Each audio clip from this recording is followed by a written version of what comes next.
إن الحمد لله نحمده ونستعينه ونستغفره ونؤمن به ونتوكل عليه ونعوذ بالله من شرور أنفسنا ومن سيئات أعمالنا من يهده الله فلا مضل له ومن يضلله فلا هادي له ونشهد أن لا إله إلا الله وحده لا شريك له ونشهد أن سيدنا ونبينا ومولانا محمدا عبده ورسوله أرسله الله تعالى إلى كافة الناس بشيرا ونذيرا أما بعد فإن أصدق الحديث كتاب الله وخير الهدي هدي محمد صلى الله عليه وسلم وشر الأمور محدثاتها وكل محدثة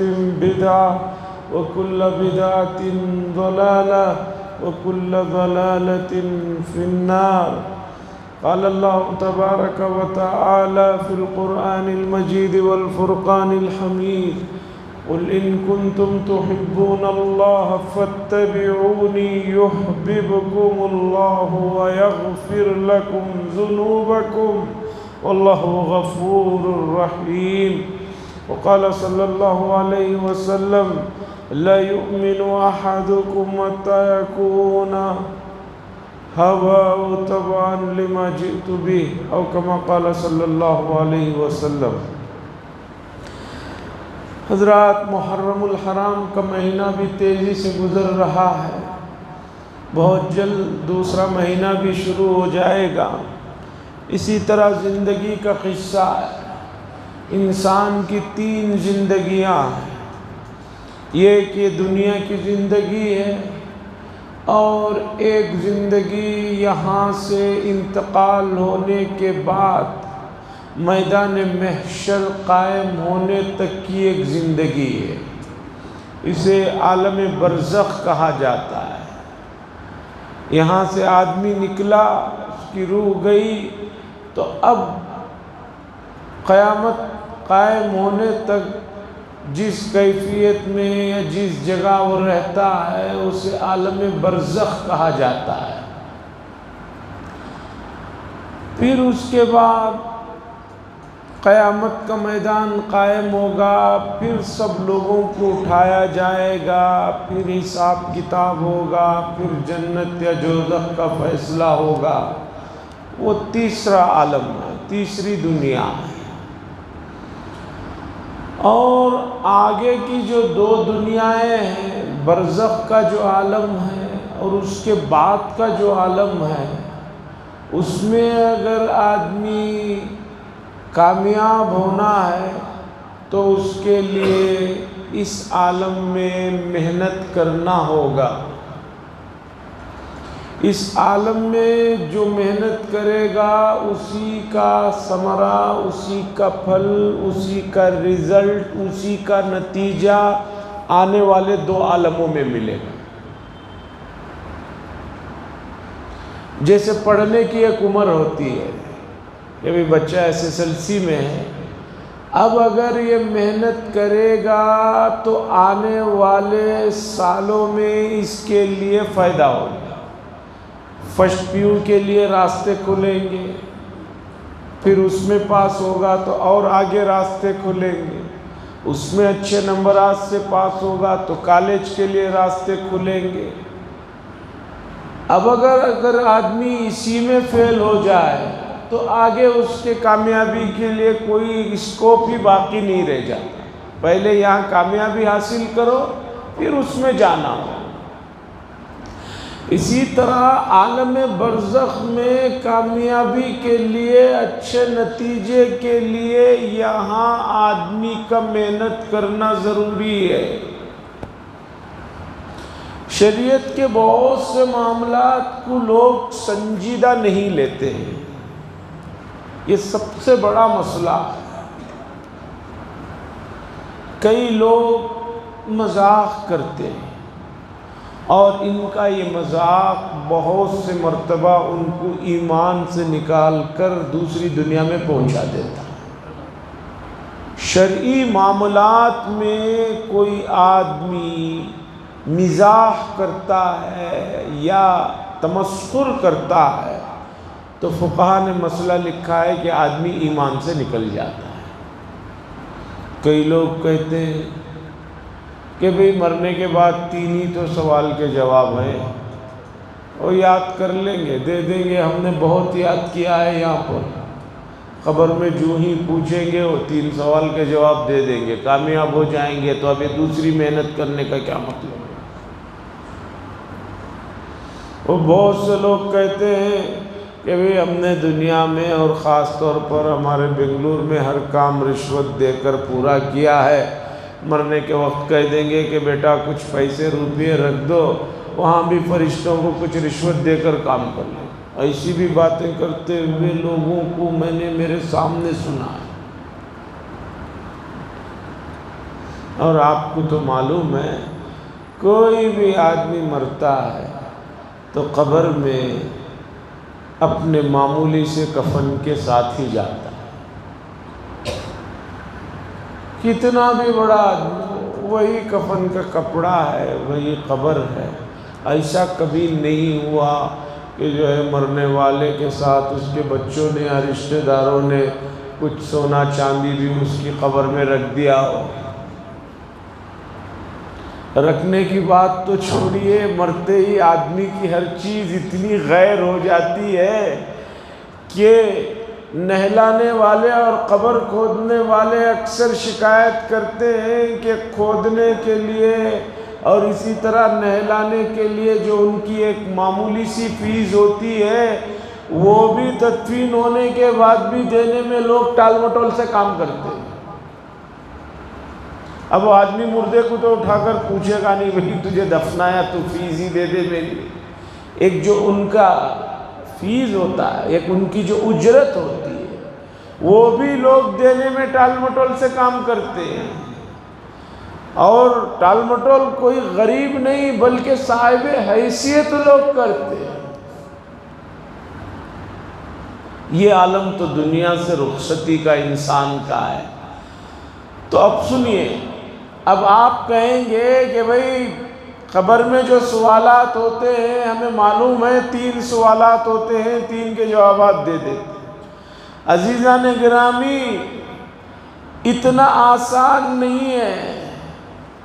آپ سبھی حضرات تعلیم یافتہ ہیں، اکثر حضرات بڑے بڑے ڈگریوں کے مالک ہیں، آپ کو معلوم ہے کہ رات بھر آپ امتحان کے لیے تیاری کر کے جاتے ہیں، لیکن امتحان گاہ میں پہنچتے ہی سوال کا پرچہ دیکھتے ہی پورے دماغ سے چیزیں غائب ہو جاتی ہیں۔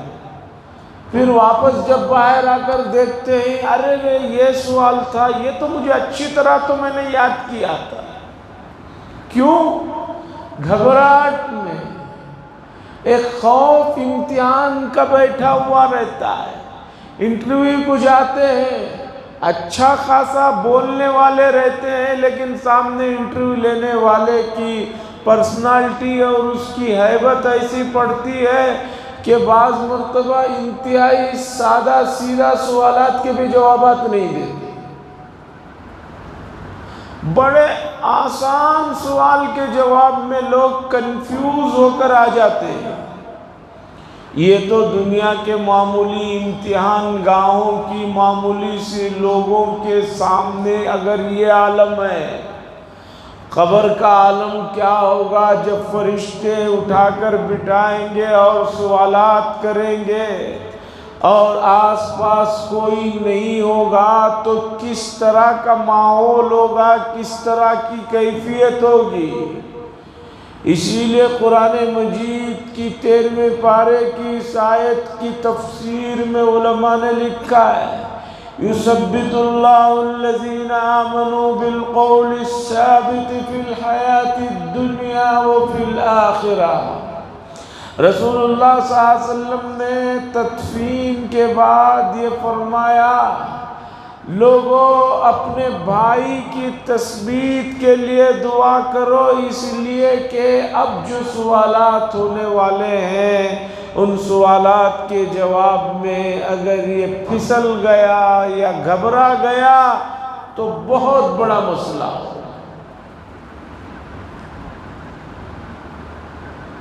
معمولی آدمی جج کے سامنے بعض مرتبہ اس کی مقام اور حیثیت کو دیکھ کر صحیح جواب نہیں دے پاتا۔ عدالت میں جرا چلتی رہتی ہے، وکیل کرتے رہتا ہے جرا، اچانک جج اوپر سے ڈائریکٹ پوچھ لیتا ہے ملزم کو یا جو آدمی کھڑا ہوا ہے کہ ایسا نہیں ہے کیا معاملہ، حالانکہ 100 تیاریاں کر کے گیا ہوا رہتا ہے لیکن جو ہے بھول جاتا ہے۔ تو قبر کا جو عالم ہے، عالم برزخ جو کہلاتا ہے، یہ عالم، اس میں کامیابی کے لیے حدیث میں ہے کہ یہاں آدمی کا محنت کرنا ضروری ہے، اور یہاں پر آدمی کی روح جب نکلے تو کلمے کے ساتھ نکلے، اگر کلمے کے بغیر نکلے گی تو پھر سمجھیے کہ ناکامی کا جو سلسلہ شروع ہوگا وہ کبھی ختم ہونے والا نہیں ہے۔ آج میں آپ حضرات کو یہ بتانا چاہتا ہوں کہ ایک انسان کے لیے سکون کا جو مسئلہ ہے، اطمینان کا جو مسئلہ ہے، وہ مسئلہ کس میں پوشیدہ ہے اور اس مسئلے کو کیسے آدمی حاصل کر سکتا ہے۔ دیکھیے، انسان جب بچہ پیدا ہوتا ہے تو اس کے جسم کا تقاضا رہتا ہے کہ بھوک لگتی ہے روتا ہے، پیاس لگتی ہے روتا ہے، اور اس کی بھوک اور پیاس کو دودھ کے ذریعے سے، کچھ اور کھانے پینے کے ذریعے سے مٹایا جاتا ہے۔ تو انسان کے جسم کا کچھ تقاضا ہے کہ اسے بھوک لگتی ہے اور جب وہ چیز ملتی ہے تو اسے تسلی ہوتی ہے۔ اسی طرح انسان کے روح کا بھی ایک تقاضا ہوتا ہے۔ انسان کی روح ہمیشہ علم اور معلومات کو چاہتی ہے۔ آپ کہیں گے کیسے؟ آپ دیکھیے، کہیں بھی جا رہے ہو، راستے میں اچانک کچھ بھیڑ کھڑی ہوئی ہو تو آپ بھی فوراً کھڑے ہو جاتے ہیں کہ بھی کیا ہو رہا ہے، کیا ہو رہا ہے، اتنی بھیڑ کیوں یہاں پر جمع ہو گئی؟ یعنی آپ کا دل و دماغ چاہ رہا ہے کہ وہاں کیا ہو رہا ہے، مجھے اس کا علم ہو جائے، مجھے وہ معلومات ہو جائے۔ تو انسان فطری طور پر علم کے لیے اس کی روح جو ہے بے چین رہتی ہے۔ بچپن سے ہی آدمی معلومات کے لیے بے چین رہتا ہے۔ آپ دیکھیے، کسی بھی بچے کو کوئی بھی چیز اس کے سامنے رہے فوراً وہ ہاتھ میں پکڑتا ہے، دیکھنا چاہتا ہے چیز نرم ہے یا سخت ہے، پھر اس سے بھی اسے تسلی نہیں ہوتی ہے تو اٹھا کر منہ میں ڈال لیتا ہے۔ کوئی بھی چیز اس کے سامنے ہو، بچہ اٹھا کر فوراً منہ میں ڈال لیتا ہے دیکھنے کے لیے کہ بھئی کیا ہے، یہ کس طرح کی چیز ہے۔ جب اس سے بھی تسلی نہیں ہوتی، چیز اٹھا کر بچہ پھینک دیتا ہے، دیکھتا ہے کہ بھی سخت ہے کہ نرم ہے، پھوٹتی ہے نہیں، یعنی آواز سننا چاہتا ہے۔ تو علم انسان کی فطرت میں، اس کی روح کا تقاضا ہے کہ وہ حاصل کرنا چاہتا ہے۔ اب حاصل کرنے کے جو بھی طریقے ہو سکتے ہیں اسے وہ اپناتا ہے۔ اب آپ بات سمجھیے کہ انسان کو کس چیز سے سکون ملتا ہے۔ تو اس چیز کو جب ہم نے دیکھا، پڑھا، تو دنیا کے بڑے بڑے جو فلاسفر گزرے ہیں، عظیم مانے جانے والے جو اسکالرز گزرے ہیں، کئی لوگوں نے الگ الگ انداز سے بات کو سمجھا ہے، لیکن ہر آدمی کی بات سننے کے بعد تسلی نہیں ہوتی۔ بہت سے فلاسفروں نے کہا انسان بھی ایک حیوان ہے، تو جیسے ایک حیوان کو کھانے پینے کی، سونے کی اور دوسری جنسی تسکین کی ضرورت رہتی ہے، وہ اگر اسے مل جائے تو یہ سکون سے رہ سکتا ہے۔ لیکن یہ بات بھی صحیح نہیں ہے۔ ایک آدمی کھا بھی رہا ہے، پی بھی رہا ہے، سونے کی بھی سہولت ہے، بیوی بھی ہے، لیکن اس کے باوجود بھی وہ بے چین۔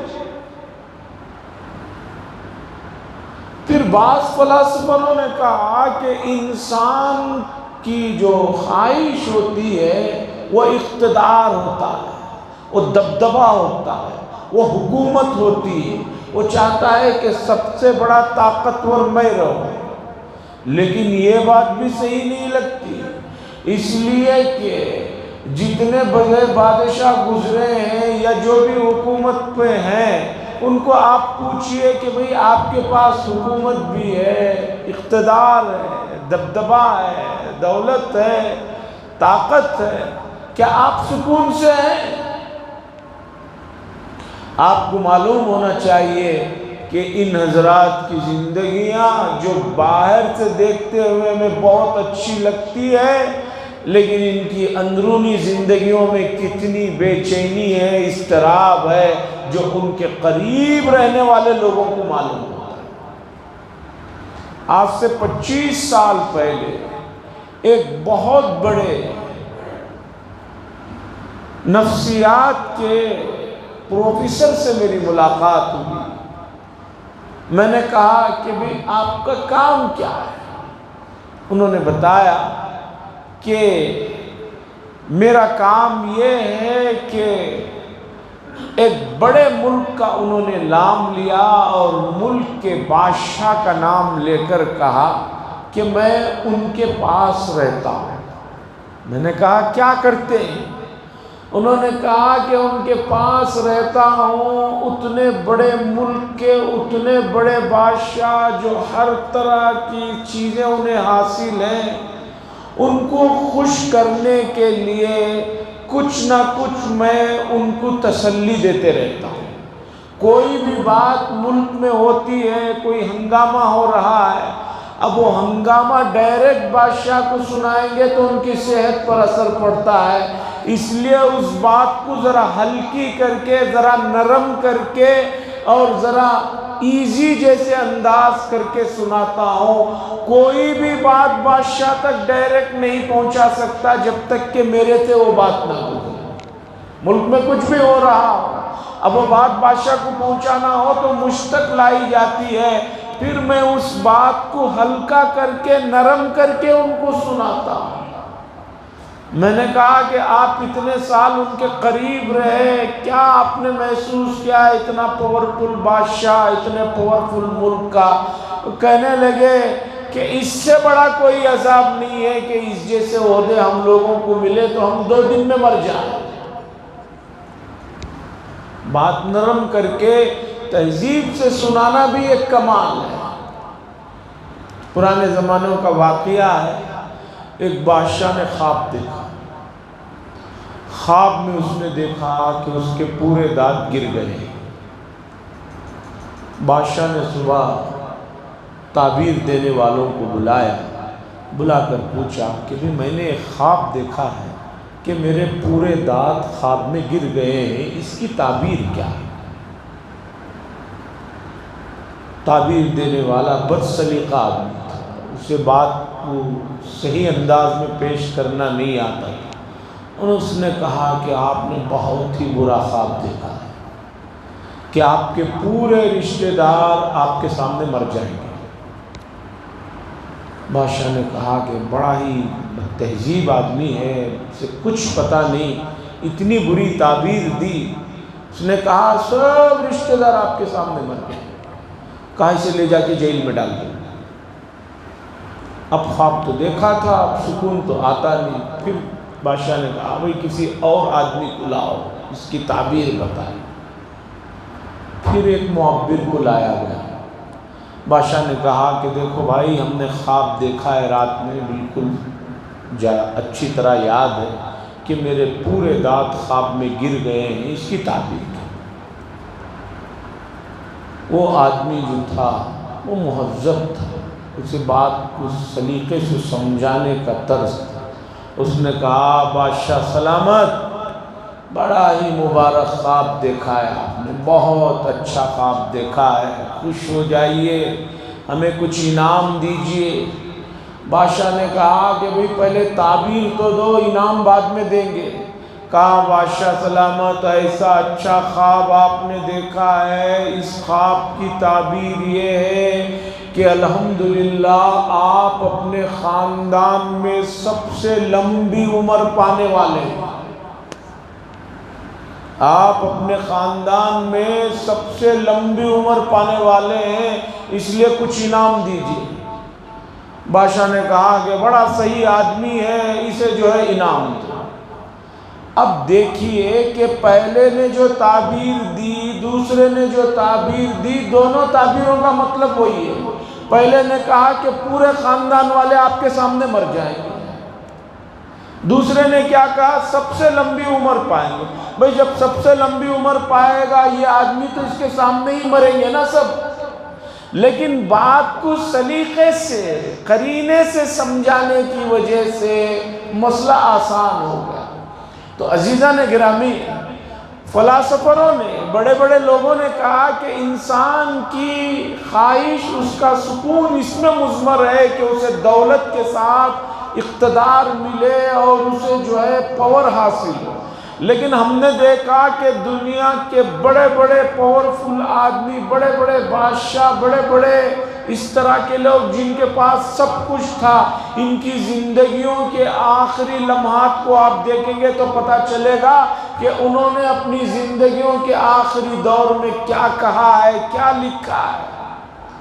مولانا ابوالکلام آزاد رحمہ اللہ کی ایک کتاب ہے انسانیت موت کے دروازے پر۔ اس کتاب میں دیکھیے بڑے بڑے لوگوں کے انتقال کے وقت کے کیا حالات تھے۔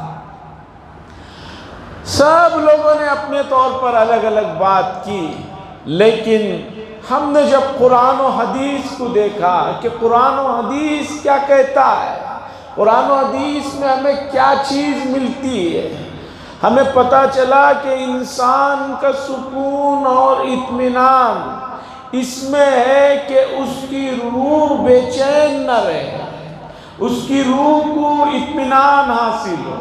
اس لیے کہ انسان کی روح اصل ہے، جسم کا کوئی مسئلہ نہیں ہے۔ اگر جسم اصل ہوتا تو کسی کا پیر نہ ہو تو پھر وہ ختم ہی ہو جاتا۔ پیر نہیں ہے، ہاتھ نہیں ہے، آنکھ نہیں ہے، کان نہیں ہے، دانت نہیں ہے، لیکن آدمی تو زندہ ہے۔ تو پتہ چلا کہ انسان کے اندر روح اصل ہے۔ اس روح کو پرسکون رکھنے کے کیا طریقہ ہو سکتا ہے؟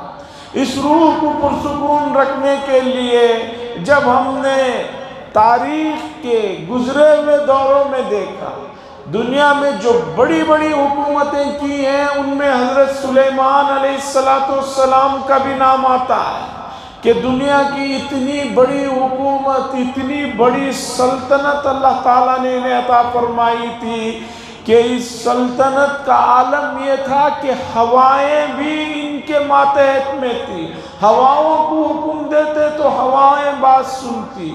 اور عالم یہ ہے کہ حضرت سلیمان علیہ السلام کو انسانوں کے ساتھ ساتھ جنات پر بھی حکومت کا اختیار دیا گیا تھا۔ اور جنات تو جنات، اللہ تعالیٰ نے حضرت سلیمان علیہ السلام کے لیے تمام چرندوں اور پرندوں کی بولیوں کو بھی سکھا دیا تھا کہ وہ ان جانوروں کی، ان پرندوں کی بولیاں بھی سمجھتے تھے۔ کیسی حکومت تھی، کیا عالم تھا، کیا دبدبہ تھا۔ انسان، جنات، تمام مخلوقات جو ہے کھڑے ہوئے ہیں بات سننے کے لیے۔ اتنی بڑی دولت، اتنی بڑی سلطنت کے بعد ان کی زندگیوں میں جو سکون کی کیفیت کو قرآن نے ذکر کیا، وہ اس وجہ سے انہیں سکون میسر تھا کہ انہوں نے کبھی اللہ کے ذکر سے اپنے آپ کو غافل نہیں پایا۔ سلیمان علیہ السلام کا واقعہ قرآن نے ذکر کیا کہ ایک مرتبہ عصر کی نماز سے پہلے یا عصر کی نماز کے بعد بیٹھے ہوئے جنگی گھوڑوں کو دیکھ رہے تھے، جنگی گھوڑوں کے جو ہے پشت پر جو ہے ہاتھ پھیر رہے تھے، شاباشی دے رہے تھے۔ بہت لمبا قافلہ تھا، گھوڑوں کو دیکھتے دیکھتے، اس لیے کہ جنگ کے لیے سب کچھ گھوڑے ہی پہلے ہوا کرتے تھے۔ عالم یہ ہوا کہ جو ہے عصر کی نماز کا وقت ختم ہو گیا، سورج ڈوبنے لگا، تب معلوم ہوا کہ بھی سورج ڈوب رہا ہے۔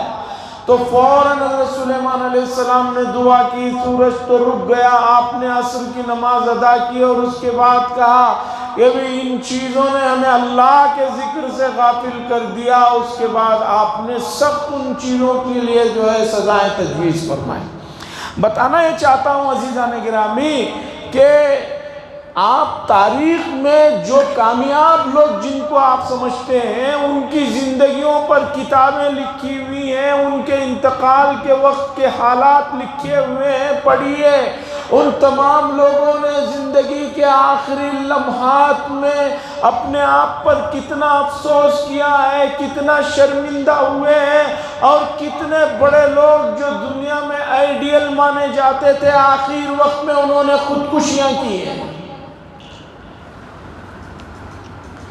لیکن ہمارے سامنے ایک عظیم طبقہ ہے، ایک بہت بڑا پیارا اور نورانی اور پاکیزہ طبقہ ہے جو حضرات انبیاء علیہ السلام کے نام سے جانا جاتا ہے۔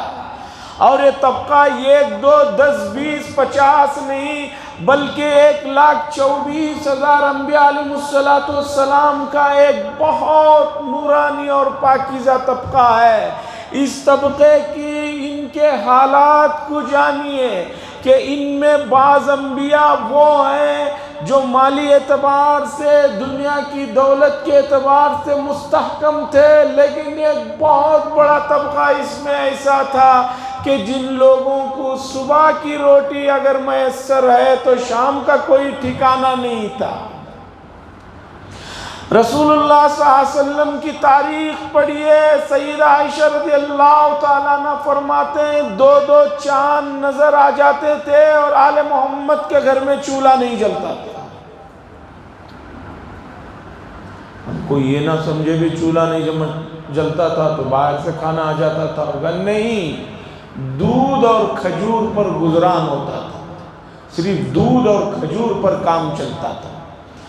تو ان 1,24,000 انبیاء علیہ السلام کی تاریخ ہمارے سامنے ہے۔ قرآن و حدیث میں بہت سے انبیاء کے تذکرے ہیں، ان کے حالات ہیں۔ ان حالات کو اور ان کی تفصیلات کو پڑھنے سے پتہ چلتا ہے کہ آدمی سکون سے جی کر، سکون سے جو اس کی روح نکلتی ہے وہ اللہ کے ساتھ وابستہ رہے تبھی نکلتی ہے، ورنہ روح بڑی مشکل سے نکلتی ہے، بڑی مشکل سے نکلتی ہے۔ اور روح کا نکلنا اگر آسانی سے ہو تو سمجھے کہ بیڑا پار ہو گیا، اور اگر روح آسانی سے نہ نکلے تو سمجھیے کہ دنیا کا اختتام بھی برا ہو رہا ہے، اور اس عالم کے بعد دوسرا جو عالم آ رہا ہے، عالم برزخ، اس کا حال اور برا ہونے والا ہے۔ اور جب عالم برزخ برا ہوگا تو تیسرا جو عالم ہے میدان محشر، اور اس کے بعد کا جو عالم ہوگا وہ اور زیادہ یہ ہوگا۔ اب اس زندگی کو خوشگوار بنانا ہے، دونوں عالموں میں کامیاب ہونا ہے، تو کیا کرنا ہے؟ ہمیں قرآن نے بتایا، قُلْ إِن كُنتُمْ تُحِبُّونَ اللَّهَ، اے نبی صلی اللہ علیہ وسلم آپ کہہ دیجئے اگر تم یہ چاہتے ہو کہ اللہ تمہیں محبوب رکھیں اور تم اللہ کے محبوب بننا چاہتے ہو، فَاتَّبِعُونِی، چھوٹا سا کام کرنا ہے کہ میری اطاعت کرنا ہے، نبی کریم صلی اللہ علیہ وسلم کی فرما برداری کرنا ہے۔ اور رسول اللہ صلی اللہ علیہ وسلم کی فرما برداری سر کے بالوں سے لے کر جو ہے پیر تک جو ہے مکمل اتباع سنت ہونا چاہیے۔ اتباع سنت صرف کھانے پینے کے باب میں نہیں، دوسرے چیزوں کے سلسلے میں نہیں کہ رسول اللہ صلی اللہ علیہ وسلم کو میٹھا پسند تھا یا فلاں چیز پسند تھی، نہیں، آپ کو رسول اللہ صلی اللہ علیہ وسلم کا کامل اتباع کرنا ہوگا، اور آپ کامل اتباع کر لیجئے، آپ کی زندگی میں سکون اطمینان کیا چیز ہے اس کا مزہ ابھی تک آپ نے چکھا ہی نہیں ہے۔ لوگ جسے اطمینان و سکون کہتے ہیں، عالم یہ ہے کہ رات میں کسی وقت میں آدمی کے گھر پہ دستک ہو جائے تو بے چین ہو جاتا ہے، رات میں اچانک سوتے ہوئے کوئی برا خواب دیکھ دے تو اوسان خطا ہو جاتے ہیں، کوئی آدمی گھور کے دیکھ دے تو آدمی کی جو ہے نیندیں اڑ جاتی ہیں، کوئی آدمی کچھ برا بھلا کہہ دے تو بے چین ہو جاتا ہے۔ عزیزان گرامی، فاتبعونی، رسول اللہ صلی اللہ علیہ وسلم کی اتباع کیجئے۔ دوسرے نمبر کی چیز ہے سکون قلب کے لیے، سکون اور اطمینان کے لیے کثرت ذکر، اللہ کا ذکر کثرت سے کیا کرو۔ رسول اللہ صلی اللہ علیہ وسلم نے فرمایا اتنا اللہ کا نام لو، اتنا اللہ کا نام لو، چلتے پھرتے اٹھتے بیٹھتے لوگ تمہیں پاگل کہنے لگے تب بھی تم پرواہ مت کرو۔ ذکر کے مفہوم میں یہ کہیں بات نہیں ہے کہ آپ وضو کر کے مسجد میں آ کر بیٹھیں گے تبھی ذکر ہوگا، نہیں میرے بھائی، چلتے پھرتے بھی ذکر ہوگا، اور اگر زبان سے نہیں ہے تو دل تو ذکر کو لگائے رکھیے۔ علامہ عبدالوہاب شعرانی علیہ الرحمہ نے فرمایا کہ میں مکہ المکرمہ میں گیا، یہ بہت بڑے امام اور صوفی گزرے ہیں، انہوں نے فرمایا کہ میں نے مکہ المکرمہ میں دیکھا ایک آدمی کو کعبۃ اللہ کا غلاف پکڑے ہوئے اللہ اللہ کر رہا ہے، لیکن اس کے دل پر جب میں نے نظر کی تو پتا چلا اس کا دل اللہ کی طرف متوجہ نہیں ہے۔